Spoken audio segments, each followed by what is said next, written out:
Bonjour et bienvenue dans les nano-interviews. Aujourd'hui, nous allons à la rencontre de l'artiste peintre Barbara. Son histoire est un petit peu particulière puisqu'elle a perdu la vue, mais ça ne l'a pas empêchée de continuer son art. Pour résumer, c'est une maladie idiopathique dont on ne connaît pas la cause. En effet, ses problèmes de vue existaient déjà durant son enfance et se sont dégradés au fil du temps jusqu'au matin où elle s'est réveillée complètement aveugle. Depuis peu, elle voit à nouveau mais en noir et blanc. Elle se demande donc si sa perte de vue était due à un choc psychosomatique ou bien que sa vue était réapparue à force de travail, réussissant à dépasser son handicap en associant ses sens et sa mémoire.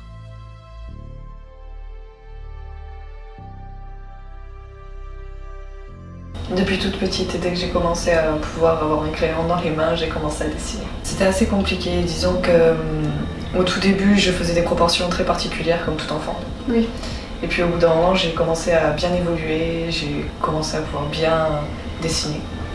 Donc ça a commencé à peu près vers 15 ans, je dessinais déjà normalement. Ensuite il y a eu pas mal de situations comme par exemple le principe que j'ai perdu la vue. Donc quand j'ai perdu à l'âge de 19 ans, j'ai recommencé d'une autre manière parce que je voulais justement absolument dessiner, je voulais absolument pouvoir faire ce genre de choses. Donc la première chose que j'ai faite, c'est donc utiliser l'argile en premier pour contrôler la matière physiquement. Ensuite j'ai utilisé donc la peinture pour la contrôler mais sans la toucher. Et ensuite j'ai utilisé donc le mélange des deux donc pour sentir le graphite, utiliser un grillage pour la symétrie. Et tout ça, ça a été donc après la peinture et l'argile.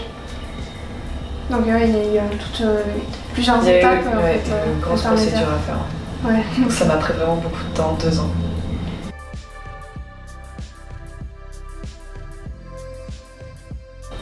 Alors là, dans le quotidien, on va dire que ça détend, mais ça restructure aussi le mental. Donc ce qui m'a, pour moi, vachement aidé, c'était vraiment ça. Ça restructure.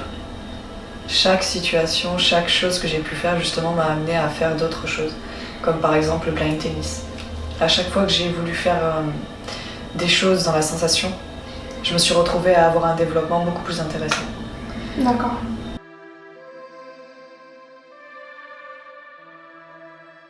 Alors j'ai toujours tout fait toute seule. Quand j'étais toute petite, j'ai eu quelques cours de dessin et tout ça, mais ça a été vraiment rapide. C'est-à-dire que vraiment, j'ai pas passé une année entière à faire du dessin. J'ai arrêté très rapidement parce que justement, on te donne pas le choix, on recopie. Et ça, c'était quelque chose qui me dérangeait beaucoup. Et justement, j'ai réussi à beaucoup plus évoluer avec mon imagination.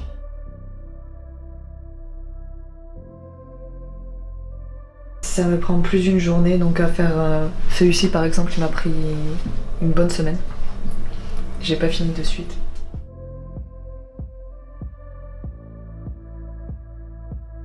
Alors ça en général c'est avec les dégradés. Donc si tu veux je fais souvent avec les dégradés. Avant je voyais en noir et blanc comme là d'ailleurs. Là c'est assez compliqué à décrire mais sur le coup le noir absorbe plus que le blanc. Oui. Donc sur le coup en fait je fais avec des dégradés de couleurs. D'accord. Et je me repère, je sais où est-ce que je mets mes peintures et tout ça donc voilà, c'est un peu à la chaleur.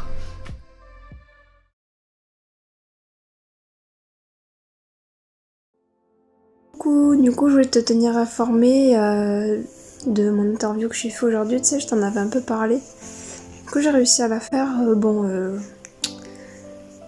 J'ai failli arriver en retard parce que je me suis mal organisée, tu me connais. Mais ça va, en fait, je me suis bien débrouillée. Dernier moment, j'ai trouvé là où c'était à l'autre bout de la ville en fait. Bon, bref. Donc voilà, je suis hyper contente. J'ai fait mon premier interview. Voilà. J'espère qu'on pourra se voir bientôt. Bisous.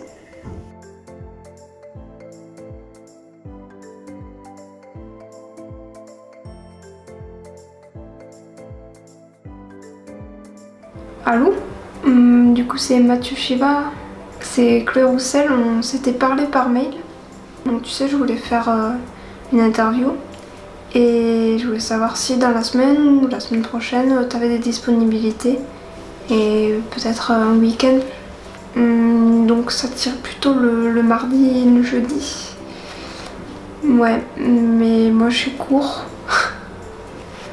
Bon, mais peut-être dans 3 semaines plutôt. Je peux voir après si j'ai des cours qui sautent. Bon, déjà je vais filmer ton exposition, ce sera déjà pas mal. Ok, bon ben on se rappelle alors. Super. Bon ben, merci beaucoup en tout cas. Au revoir.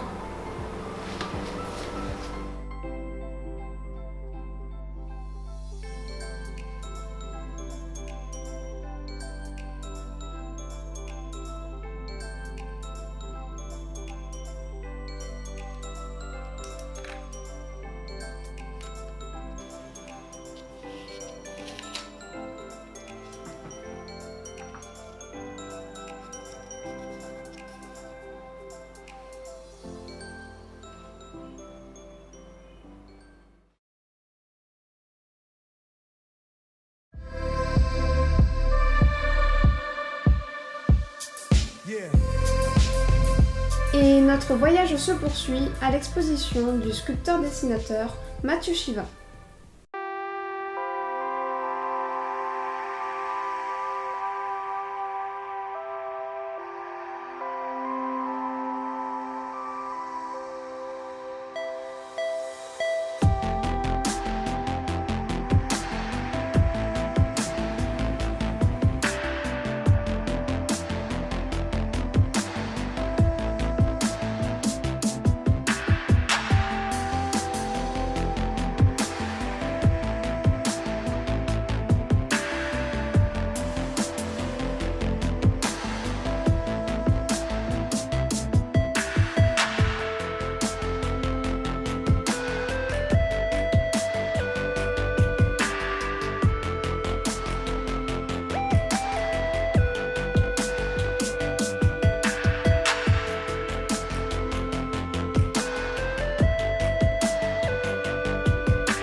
Quoi? Putain, mais qu'est-ce qu'il fait? Non mais c'est sérieux là? Pourquoi il plante? Putain, mais y a jamais rien qui marche bien ici là. Putain, ça fait chier. Ah, j'ai pas le temps pour ces conneries.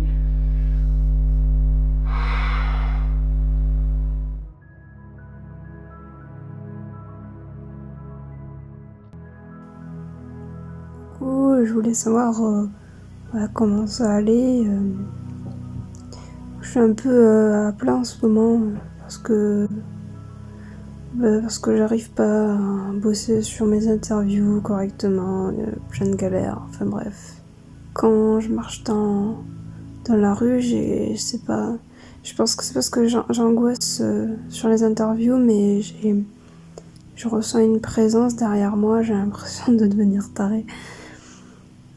Voilà, bon bref. Du coup, j'espère qu'on va pouvoir se voir demain, qu'on ait des trous en commun dans notre emploi du temps.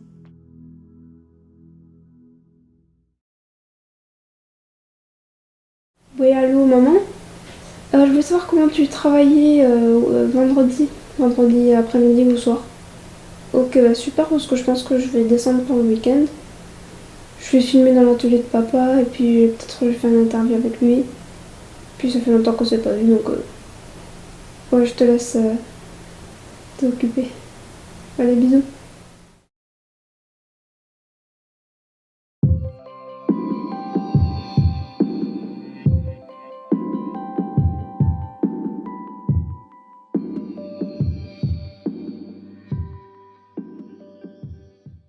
Un nouveau jour se lève, un autre artiste nous attend dans son atelier.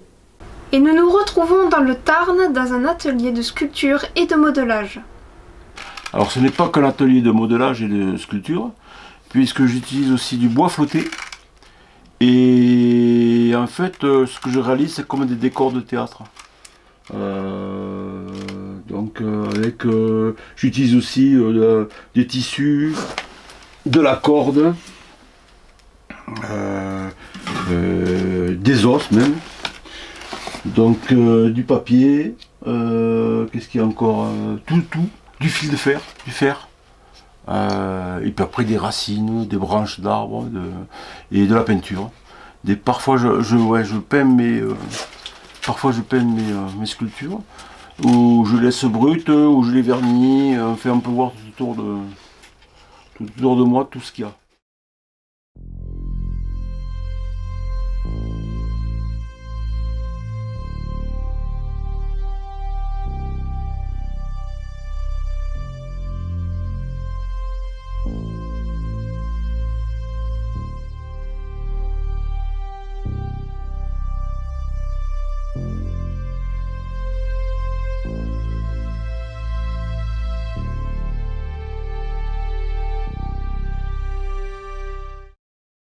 Alors ça, c'est une petite série, parce que je vais faire Sedan Farsac, je vais appeler ça.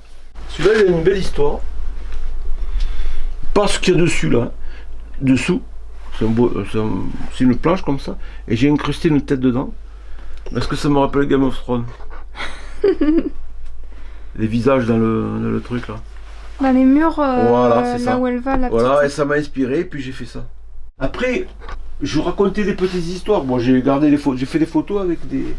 Et donc, le problème, c'est que là, je les ai entassés. Il faut que je retrouve les histoires que je raconte. Par exemple, tiens, regarde. C'est des histoires thématiques. C'est ça. J'ai fait ça parce que on y a quand même un personnage qui sort qui était dans son étui, enfin il sort, il est en train de naître, quoi. Chrysalide. Ouais, c'est ça. Mais une chrysalide humaine, quoi. Au début, j'ai commencé, je suis allé chercher les souches. On a vu une là-bas. C'est des grosses souches. Et je les ai nettoyées. J'ai enlevé tout ce qui était moisi, pourri, les saletés qu'il y avait dedans. Je les ai même passés parfois au tuyau d'arrosage, comme ça. Et comme ça les décape, si tu veux. Et après, tu le laisses sécher. De toute façon, c'est du bois qui est très dur. Donc, il pourrit pas, même si le mouille. Voilà. Et puis après, t'en fais l'usage que tu veux, quoi. Voilà l'argile que je prends. Je vais des fois à la petite rivière en bas chercher de l'argile. Mais ça, elle vient du Cultura, celle-là. Elle n'a pas du tout le même rendement, quand même. Okay. Là, il y a un peu de fer, mais bon. Le fer, j'aimerais l'utiliser un peu plus, mais on n'en trouve plus du fer. Et voilà. Il faut aller des charges, il n'y en a pas des charges, maintenant, tu peux plus y aller comme ça. Il faut les autorisations. Ah oui. Un peu plus. Ouais. De toute façon, c'est une époque où on ne peut plus faire grand-chose. Le travail se fait avec des fils conducteurs ou à l'intuition aussi, des fois. Quand je recherche un morceau, mais au départ, je ne sais pas trop ce que je vais faire avec, mais au bout d'un moment, quand même, ça vient, malgré tout. Petit à petit, avec l'imagination, on arrive à reproduire des trucs. Le truc, c'est qu'il ne faut pas se mettre de limites. On peut tout faire, en fait. Dans les limites du matériel qu'on a, et puis bon, voilà. Ça. Mais avec pas d'argent, pratiquement, on fait tout ça. Et merci à Noël Roussel pour cette interview. Nous allons effectuer un dernier voyage pour ce reportage et allons faire le bilan.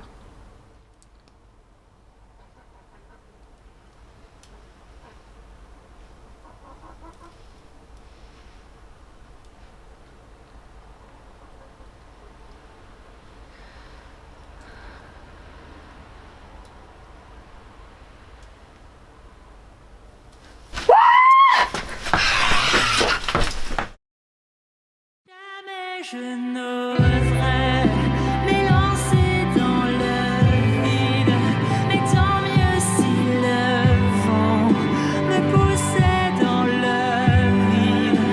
Jamais je n'oserais m'élancer dans le vide, mais tant mieux si le vent me poussait dans le vide. Jamais je n'oserais m'élancer dans le